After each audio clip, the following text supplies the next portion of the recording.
بسم اللہ الرحمن الرحیم۔ آج ہم ماں کے استعمال کی صورتیں پڑھیں گے۔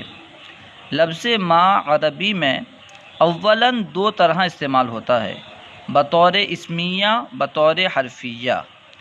اسمیہ یعنی اسم کی صورت میں، حرفیہ یعنی حرف کی صورت میں۔ یوں کہہ لیجئے کہ ماں کی اولاً دو قسمیں ہیں، اسمیہ، حرفیہ۔ ماں اسمیہ کی پھر آگے کئی اقسام ہیں، ان میں سے چند قسمیں یہ ہیں۔ نمبر 1 ہے ماں موصولہ، یعنی وہ ماں جو الذی کے معنی میں استعمال ہوتا ہے، جیسے سبح للہ ما فی السماوات والارض۔ یہاں پہ جو یہ ماں ہے، یہ ماں موصولہ ہے، الذی کے معنی میں ہے، یعنی اللہ تعالیٰ کی تعریف کی ہر اس چیز نے جو آسمانوں اور زمین میں ہے۔ نمبر 2 ماں اسمیہ کی دوسری قسم ہے ماں استفہامیہ، یعنی وہ ماں جس کے ذریعے سوال کرتے ہیں، پوچھتے ہیں، جیسے ماں اکلتا، تو نے کیا کھایا۔ یہ ماں کبھی جملہ اسمیہ کے شروع میں بھی لگاتے ہیں اور کبھی جملہ فعلیہ کے شروع میں بھی اس کو ہم استعمال کرتے ہیں، اور کبھی اس ماں کے ساتھ لفظ ذا کا بھی اضافہ کر دیتے ہیں، جیسے ماذا اکلتا، تو نے کیا کھایا، ٹھیک ہے۔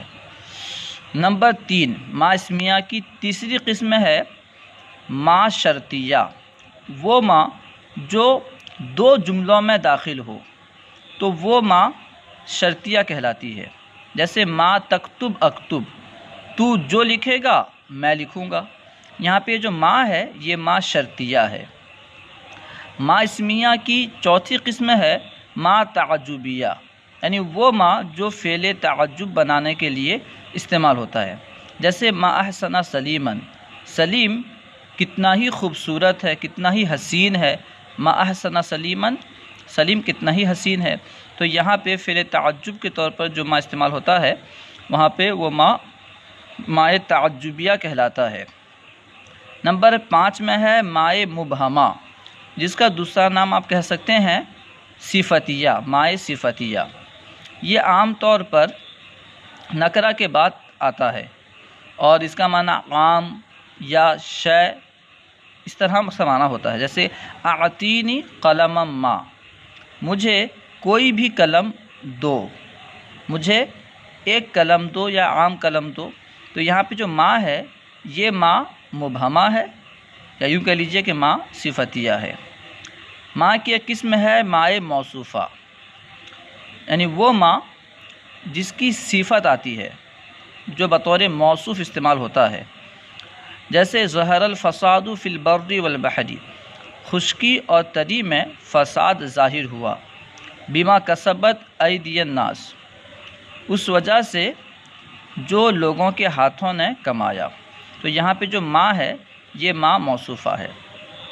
ماں موصولہ اور موصوفہ میں تھوڑا سا فرق ہے۔ عام طور پر بہت ایسے مقامات ہیں جہاں ماں موصوفہ ہوگا وہاں موصولہ بھی ہو سکتا ہے، اور جہاں موصولہ ہوگا وہاں موصوفہ بھی ہو سکتا ہے۔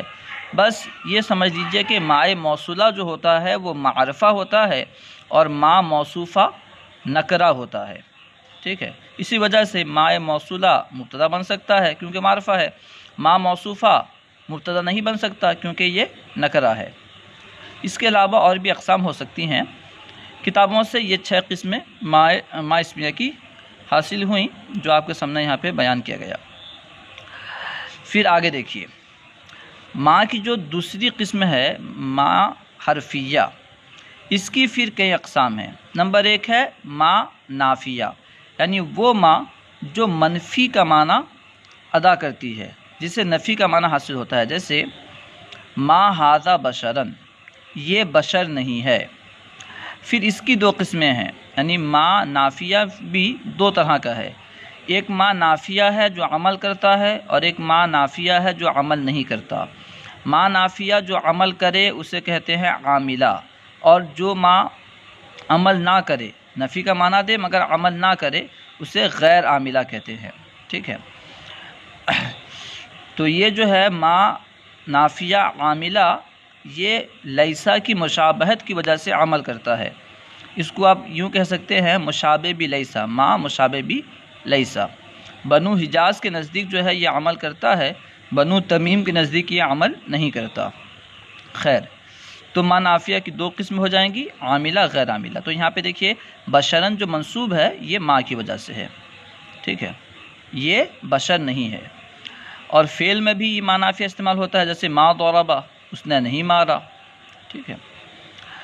ما حرفیہ کی دوسری قسم ہے ما مصدریہ، وہ ما جو ما بعد کو مصدر کے معنی میں کر دے۔ پھر اس کی بھی دو قسم لوگ بیان کرتے ہیں، ایک زمانیہ غیر زمانیہ۔ اتنی تفصیل میں نہیں جانا، بس یوں سمجھ لیجیے کہ ما جو ہے مصدریہ کے طور پر بھی استعمال ہوتا ہے، ما بعد کو مصدر کے معنی میں کر دیتا ہے، جیسے وَضَاقَتْ عَلَيْكُمُ الْأَرْضُ بِمَا رَحُبَتْ، اور تم پر زمین تنگ ہو گئی کشادہ ہونے کے باوجود، کشادہ ہونے کے ساتھ۔ بما رحبت، یا رحبت فعل ہے، معنی اس کو برحبت ہی کے معنی میں کر دیا، رحبت کے معنی میں کر دیا، یعنی زمین تم پر کشادہ ہو گئی، برحبت ہی، زمین تم پر تنگ ہو گئی اپنی کشادگی کے ساتھ۔ خیر، پھر ما حرفیہ کی تیسری قسم آتی ہے ما زائدہ۔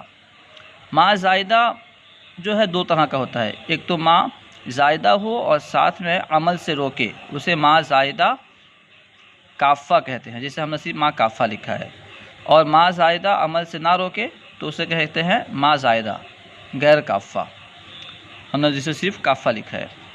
جیسے ما زائدہ، جیسے بینما نحن بالمدینہ قدیم اخوکا، اسی دوران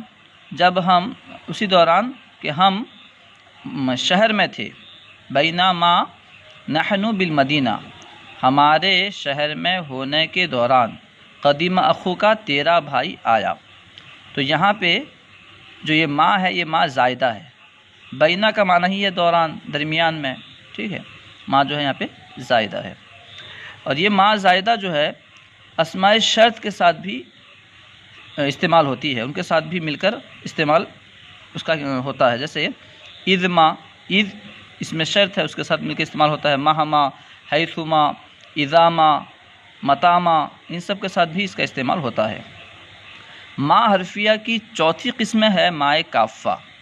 ما کافہ کو کافہ کیوں کہتے ہیں؟ کیونکہ وہ عمل سے روک دیتا ہے، جیسے انما انا قاسم، ان حرف مشبہ بالفعل ہے، اس کا عمل یہ ہے کہ اپنے اسم کو نصب دیتا ہے اور خبر کو رفع دیتا ہے، تو یہاں پہ انی ہونا چاہیے تھا، ٹھیک ہے، لیکن ما نے انا کے عمل کو روک دیا تو یہاں پہ ضمیر مرفوع آ گئی، بے شک میں تقسیم کرنے والا ہوں۔ اب یہ ما کافہ جو ہے کبھی حروف مشبہ بالفعل کے ساتھ ملتا ہے اور کبھی فعل کے ساتھ، مطلقاً فعل کے ساتھ بھی یہ ملتا ہے، جیسے عام طور پر ان تین فعلوں کے ساتھ ملتا ہے، طولا اس کے ساتھ ملتا ہے تو طولا ما ہو جاتا ہے، قلہ کے ساتھ ملتا ہے تو قلہ ما ہو جاتا ہے، کسورہ کے ساتھ ملتا ہے تو کسورہ ما ہو جاتا ہے، اور حرف جر کے ساتھ بھی ملتا ہے، حرف جر میں سے جو ربا ہے اس کے ساتھ ملتا ہے تو ہوتا ہے ربا ما۔ یہ ما کے بارے میں مختصر معلومات تھی، امید ہے کہ آپ کو پسند آئے گی۔ السلام علیکم ورحمۃ اللہ وبرکاتہ۔